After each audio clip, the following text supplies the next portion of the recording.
Hey, what's up, everybody? BDO44 coming at you with another video. All right, so the Lakers got the victory tonight in Orlando against the Orlando Magic. And unfortunately, I didn't get a chance to see this game in its entirety.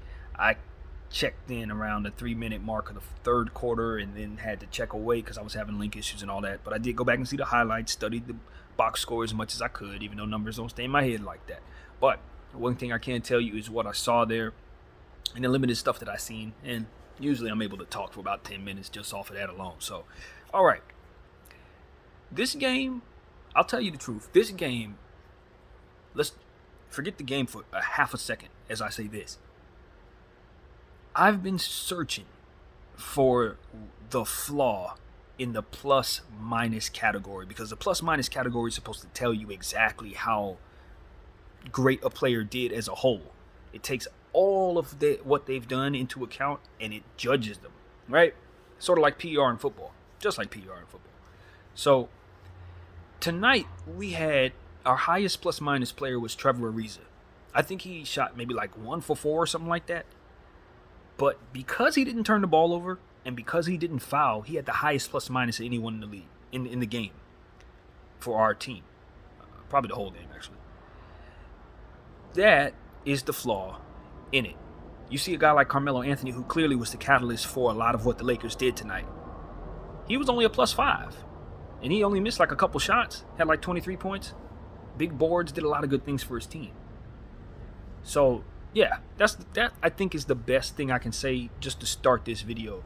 That this Trevor Ariza stat line for this game is a case study for where the flaw actually is found in the plus minus category. Because I can tell you, he didn't pass the eye test. He wasn't making shots. He wasn't on top of his stuff like that. He wasn't locking people up. Wasn't none of that going on. But because he didn't foul and because he didn't turn the ball over, apparently he was the best player on the floor.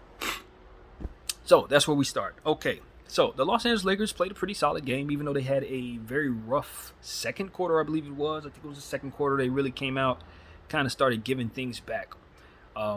But they came out in that third quarter and really jumped right back on top of them. I guess whatever was said in that locker room resonated because those guys jumped out big. As I said, Carmelo Anthony was a huge catalyst for what the Lakers did off the bench tonight with 23 points, hitting a lot of three-point shots. I think he was like 4 or 5 or something like that. Did some good things.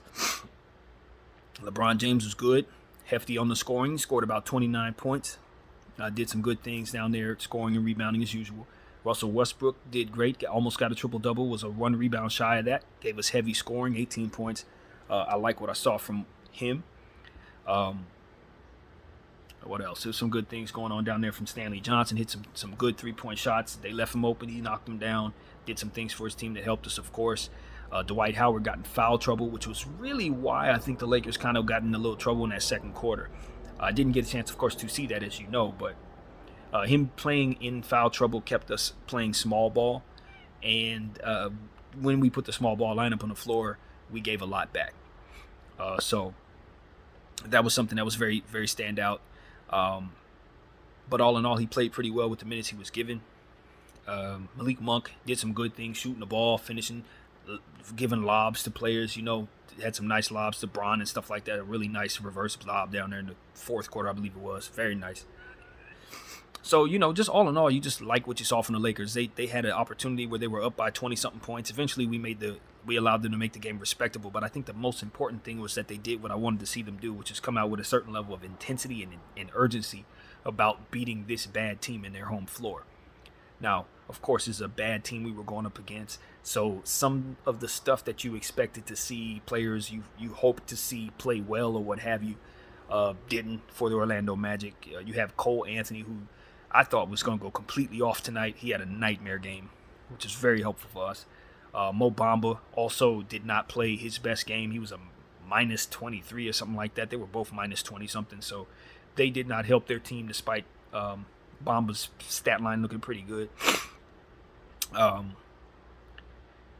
Terrence Ross was a surprise to me. He only got a couple minutes out there tonight, even though he had a good plus minus for his team. Ultimately, the coach didn't call his number. I'm thinking a trade might be going on there, or some injury stuff. I don't know. Terrence Ross is a lot better than he was given an opportunity to show tonight, and I'm just wondering if it's health related or if he's on his way out. So it's one or the other, in my opinion. What else? Brazadinkas is a player that got a lot of minutes out there tonight. He hit a 3-point shot that I was able to see for the Orlando Magic. So, I was wondering why they gave him a little more minutes than they gave some of the other guys. Franz Wagner put up some nice scoring numbers. I think he had like 9, 10 points, something like that, rookie guy. It's one of those situations where it's like, this is a bad team. Wendell Carter had a good game tonight, fresh off injury, came back strong. But I think that's what the story is for the Orlando Magic right now. They just got guys coming back into their lineup, and it shuffled their roster a bit. Just like the Pacers, same exact thing. They just got it's a situation where they just have to figure out how they're going to play now that these new guys are back. Jalen Suggs was definitely a standout tonight, even though he had a scary fall there with him and THT. Now, see, that was the thing. THT's, I got a chance to see that foul live. I just so happened to be watching at that moment. And I heard, our announcers, rest in peace, Chicky Baby the Great. But Stu Lance was basically saying he didn't agree with the foul call. They gave a technical first, a T1, technical one, is that what they call it? A flagrant one, rather. And, I had a difference of opinion than our announcers, to be honest with you. I just felt like, even though I did believe THT was playing the ball, I think it just becomes a situation where you call the flagrant one because you want to scare the player into not attempting that type of contest again when a guy is jumping off of one leg. It's not that you did anything illegal. It's just that we want you to understand that you should probably never, ever, ever try that. It was the angle from which he jumped versus the angle from which the player, Suggs, jumped. It's just one of those things where, like, if you watch enough basketball, if a guy's jumping off one leg, a lot of bad things can happen. Now, it's all incumbent upon that guy who's jumping off of one leg to make damn sure he's not about to collide with anybody in midair, because you're going to have your velocity have you push back in a different weird kind of way. But the way that THT kind of played the ball, he was kind of swinging down, and that downward motion from the angle he was coming at kind of had him coming down on the man's head. Now, meanwhile, this guy his momentum is forcing him backwards. So it was a situation where he landed very, very awkwardly. And if that angle would have been a little different, he could have landed on his head, on his neck. We could have been watching something extremely tragic. So in my mind, I think it's not really one of those things where you're looking at THT saying, yo, you're dirty. It's more so one of those things where you say, okay, this is the tape we're going to take to the NBA, and we're going to have to make an adjustment to assure that this is illegal going forward. It's just like the NFL does with certain types of things. We don't want you lowering your shoulder. We don't want you doing this, that, and the third. We don't want you diving in nobody's knees or what have you. That's one of those situations where the NBA should take a look at that angle, take a look at that play, and try to figure out how they can remove that from the game, because that could have been tragic. That's how bad that could have been. Very, very, very, very bad. So I just don't think THT was malicious, but I do think you got to deter that somehow. So that's what I will say about that. Okay, so moving on from there. You're just happy that the Lakers played well. You hate the fact that they turned the ball over as much as they did. It was 18 turnovers tonight, not so good. We matched their interior scoring with 48. Each team had 48 points in the paint. What you saw was a situation where the Los Angeles Lakers didn't shoot the three ball all that well, but we shot it better than Orlando Magic. I believe that's how that went. So we were able to get away with it. LeBron James had 6 turnovers. He led our team with turnovers. You want to see him get, sharpen that up, especially against a bad team. Well, we were able to get away with it. And, you just like the effort that you saw from the team overall. You just love the fact that they didn't let a bad second quarter deter them from coming out in the third quarter with effort. Because, see, that was the difference between the Denver game and where we're at right now. In the Denver game, we let some bad situations where we were undersized and things like that affect how we played, how the energy was, how the effort was. And I think what you don't want to see is that, because we are a team with holes in our roster. We are going to have situations where there are lineups where we just don't have what we need. But what you can't have is guys being deterred by that fact. You got to keep playing. So effort is just as important as schemes in a lot of cases. And tonight we saw effort. So I'm very happy about that. And just a good bounce back game from Carmelo. You know, we really killed Melo in the last game. On this channel, I was telling you guys how bad he was playing defensively and offensively. And tonight he really bounced back like you knew he would, man. He made it a game of his own. He made sure that he played hard. I saw him banging off of people, getting offensive rebounds, bumping bodies. People had to deal with Carmelo Anthony tonight. And you saw what Kobe was telling us about how he bangs and just throws his body around. He has no problem laying the contact on another player, and I just love that. I saw a physical basketball game tonight. Dwight Howard was physical with Wendell Carter on a couple plays that I saw. Just really like that. Bron was pushing people. You love to see the physicality out there. Sometimes we tend to play down to the opponent. Sometimes we tend to play soft in certain situations. Tonight they had some really good centers that they trotted out there, and we banged with them. So that was very encouraging. So yeah, man. Yeah, this is one of those games where you say, all right, Lakers, all right, you added another win to our win column. We're still keeping ourselves hovering around 500, which means right now, if the playoffs start today, we're in it. And, you know, that's a silver lining, if nothing else. You like wins, however they come, but especially the ones where you can say, we played well and we took advantage. You know, Orlando ain't that great of a team. I would say, from what I was able to see in the limited moments that I saw, they could have probably did some things differently. Maybe pulled some cold hands off the floor a little sooner. Maybe played some guys some different rotations that kind of could have helped themselves. But, you know, I mean, the Lakers do a lot of mistakes and like that themselves. So anytime we can run into a team that ain't really scheming all that great, they're not really running the greatest offense, stuff like that, hey, got to take advantage. And that's exactly what the Lakers did. You know, as I said in the video about this game, the Orlando Magic are driving a tank right now. I don't think they really want to win too much. They're in the middle of their rebuild. They got a couple of young players that they really like, about 4 or 5 of them. They could add another 2 lottery picks over the next several years and really put together something very, very special. So I love their core. I thought nothing of the struggles of players like Cole Anthony and Mo Bamba. I'm still super high on them and would be willing to trade for them right now for the right price. So, you know, that type of thing.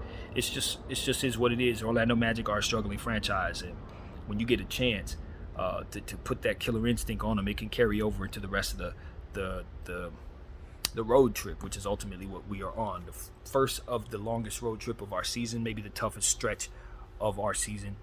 And you just love the fact that we got off to a win.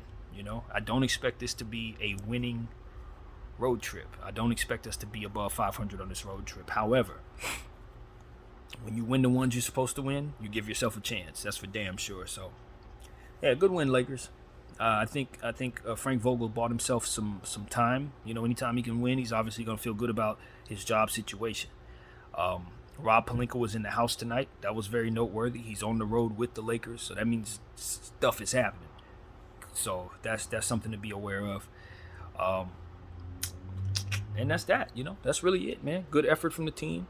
Wasn't a perfect game, but you definitely saw what you need to see out of people like Russell Westbrook, LeBron James, Carmelo Anthony. They played well and got us a victory. Now, yeah, that's what I want to say. I kind of want to segue a little bit into just a little more about the trade rumors that are going on. Because since we're talking about the Lakers, the team could be different tomorrow for all we know. I made a very short, brief video, 33 seconds long, telling the Rockets to go to hell. And I truly mean that. Do not insult us with that bullcrap. I'm insulted by that trade offer. You want me to take back John Wall and his hurt body, whatever hurt injury issues he's had both on and off the floor over the last 3 years. You want me to take him back. You're going to take Russell Westbrook off of me, a very healthy Hall of Famer who has an MVP in his history. And you want me to give you picks for that contract of John Wall.